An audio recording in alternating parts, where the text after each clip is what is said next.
अस्सलाम वालेकुम व्यूअर्स, कैसे हैं आप सब। उम्मीद करती हूँ अल्लाह पाक के फजलो करम से खैर आफियत से होंगे। अल्लाह पाक की रहमत के साए में रहें हमेशा, आमीन। आज मैं शेयर करने वाली हूँ आपसे बहुत ही मज़ेदार सी बड़ी ईद स्पेशल, बकरा ईद स्पेशल बीफ कबाब की रेसिपी। मज़ेदार से शामी कबाब बनाने के लिए मैंने आधा किलो बीफ का कीमा लिया। इसे अच्छे से वॉश करके इस तरह से स्ट्रेनर में डाल लिया ताकि इसका सारा पानी अच्छे से निकल जाए। और ये 4 हरी मिर्चें ली हैं मैंने, इन्हें दरमियान से काट लिया। एक बड़े साइज़ की इसके लिए मैंने प्याज लिया, इसे भी इस तरह से बारीक बारीक काट लिए। 2 मैंने इसके लिए लिए हैं मीडियम साइज़ के टमाटर, जिन्हें इस तरह से 4-4 टुकड़ों में काट लिया। और 1 टेबलस्पून इसके लिए फुल भर के मैंने लिया है लहसुन अदरक का पेस्ट। और ये मैंने 250 ग्राम इसके लिए चने की दाल ली। दाल को मैंने सुबह ही भिगो के रख दिया था और अब 4:30 हो रहे हैं शाम के। तो ये शामिल कर दूंगी मैं इसमें, ये पानी भी सारा इसमें ही शामिल करेंगे अब हम। बिस्मिल्लाहिर्रहमानिर्रहीम।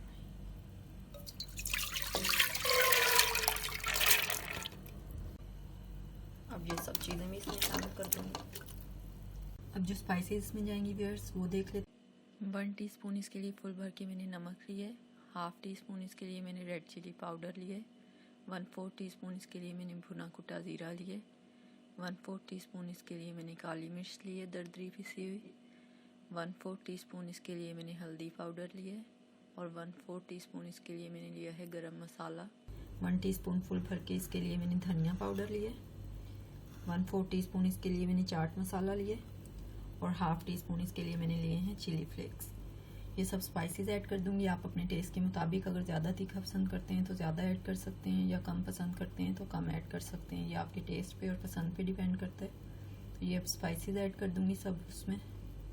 ये आप देख सकते हैं, मैं इसे प्रेशर नहीं लगाऊंगी, इसी तरह से मैं इसे पकाऊंगी। बीफ का कीमा जल्दी पक जाता है और अपना पानी भी छोड़ेगा चूँकि ये, तो इसलिए बस वो जो 1 गिलास पानी था उसमें मैंने सिर्फ वही ऐड किया है और एक्स्ट्रा पानी ऐड नहीं किया। मैंने चने की दाल वाले पानी ऐड किया। ये मैं इस तरह से इसे अच्छे से कवर करके और मीडियम फ्लेम पे दाल के और कीमे के गलने तक पका लूँगी। ये देखिए माशाल्लाह दाल अच्छे से सॉफ्ट हो गई है। अब हाई फ्लेम करके ये जो पानी इसमें रह गया है ये सारा ड्राई कर लूँगी अच्छे से, बिल्कुल पूरी तरह से। देखिए मेरे माशाल्लाह कितने अच्छे से ड्राई हो गया। फ्लेम को कर देंगे ऑफ और अभी इसे यहाँ पे ठंडा होने दूँगी। ये देखिए शामियाँ बनाने के लिए मैं बिल्कुल देसी तरीका यूज़ कर रही हूँ। मैं इसे चट्टू में पीस लूँगी। ये देखिए व्यूअर्स, मैंने पीस लिया है कीमे को। मज़ेदार सा हमारा शामी कबाब का मिक्सचर तैयार है। इसमें मैंने हरा धनिया और हरी मिर्ची भी साथ में ही पीस ली हैं। तो अभी इन्हें अच्छी सी शामी कबाब की शेप दे लेंगे और इस तरह से टिक्कियाँ बना लेंगे इनकी।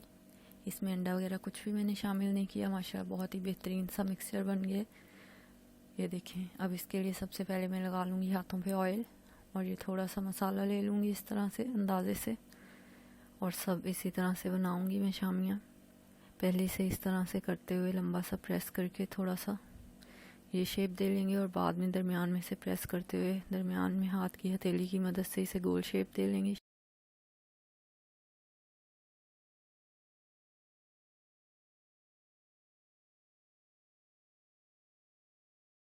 ये देखें माशाल्लाह कितना ही परफेक्ट सा शामी कबाब हो गया तैयार हमारा। तो इसी तरह से अब मैं ये बाकी के सारे भी तैयार कर लूँगी, फिर आपको दिखाती हूँ।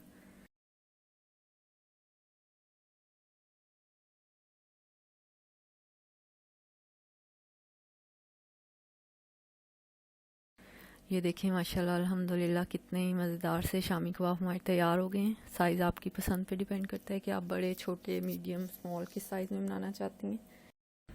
ये देखिए व्यूअर्स, आधा किलो मैंने कीमा लिया था और 1 पाव इसके लिए मैंने चने की दाल ली थी। तो उससे अल्हम्दुलिल्लाह माशाल्लाह कितनी मज़ेदार सी 15 शामियाँ बन के हो गई हैं तैयार। बस जल्दी जल्दी मैंने सोचा कि ईद आ रही है तो अपने व्यूअर्स के लिए जल्दी से मैं ये रेसिपी जो है वो रिकॉर्ड कर लेती हूँ। लेकिन सॉरी कि मैं आपको ये फ्राई करते हुए दिखा नहीं सकी क्योंकि गेस्ट आ रहे थे घर पे। अंडा लगा के इनको इस तरह से मैंने कर लिया था फ्राई। बहुत ही मज़ेदार, बहुत ही परफेक्ट सी शामियाँ तैयार हुई थी। ये देखें, ये आप मेरी पुलाव की प्लेट में देख सकते हैं। इंशाल्लाह बहुत जल्दी पुलाव की रेसिपी भी आपसे शेयर करूँगी। बहुत ही मज़ेदार, बहुत ही टेस्टी बना था। होप कि मेरी शामी कबाब की रेसिपी आपको पसंद आई होगी। ईद पे बना के ज़रूर ट्राई कीजिएगा और कमेंट्स करके मुझे बताइएगा कि कैसे बने। अपना और अपने घर वालों का रखिए ख्याल। नेक्स्ट रेसिपी तक के लिए मुझे दीजिए इजाज़त। अल्लाह हाफिज़। Thanks for watching.